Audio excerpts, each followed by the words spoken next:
Boxing update mga tol, Canelo Alvarez versus Jaime Munguia. Ayon sa report, malapit na may kasa ang laban. Ipapalabas ito sa Las Vegas, Nevada. Nagsanib persa ang DAZN at PBC Promotion.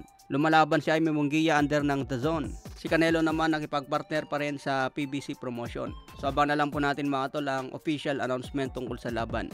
Maraming Meksikano pa rin ang nag-aabang sa laban ni Canelo kay Jaime Munguia. Pero gusto ng karamihan mga tol itong si David Benavides. Kaya abang na lang po natin kung kailan papalag si Canelo. Sa ibang banda naman, official weigh-in ni Anthony Joshua versus Francis Ngannou.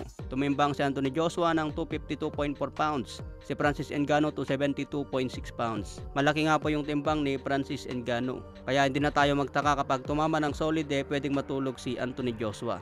So abangan natin itong mga tol, bukas na po ang laban.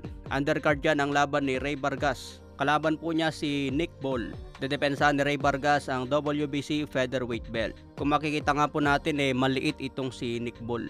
Napakahaba ni Ray Vargas kaya pwede niya itong mouthbox. Kaya sa mga gusto tumalpak sa laban na yan mga tol, mag-PM lang kayo sa nakapin comment. Sa ibang banda naman, Oscar De La Hoya kinumpirma na wala daw planong atras si Ryan Garcia laban kay Devin Haney.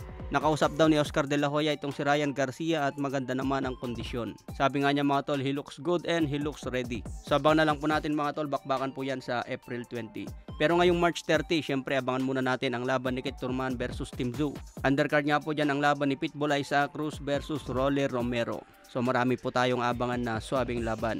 Samantala nagkainitan nga po si Errol Spence at si Rolly Romero. Sinabi ni Romero wala daw depensa itong si Errol Spence. Medyo napikon naman si Spence mga tol at sinabi niya na matatalo daw si Romero ngayong March 30. Kaya abangan po natin ang matinding bakbakan na yan mga tol. Pwede tayo magkapera dyan. Sa ibang banda naman, Oscar De La Hoya binalaan si Mike Tyson. Hindi na daw niya kailangan gawin na lumaban pa kay Jake Paul.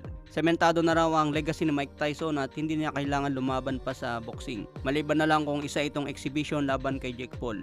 May mensahe din si Oscar De La Hoya kay Jake Paul. Kung seryoso daw talaga si Jake Paul na maging world champion at seryoso na lumaban sa mga tunay na boksingero, dapat hindi na daw siya lumalaban pa sa mga may edad na. Piliin na lang daw ni Jake Paul yung mga nasa contender para makapasok na sa top 10. Mabilis lang daw kay Jake Paul na lumaban sa isang champion dahil may impluwensya ito at kilala. Matatandaan na talo si Jake Paul laban kay Tommy Fury, isang legit na boksingero. Sa ibang banda naman, marami nga po ang hindi natuwa sa bakbakan ni Conor Benn versus Manny Pacquiao. Hindi raw ito gusto ng maraming fans. Mas marami pa daw boksingero na dapat bigyan ng malaking laban. Pero maraming fans pa rin ang interesado sa laban na yan kung paano pa lumaban si Pacman sa edad na 45. Kung manalo si Pacman dito mga tol, malaking kantsaw yan kay Conor Benn. Kaya abangan na lang po natin yung mga matinding bakbakan ngayong taon.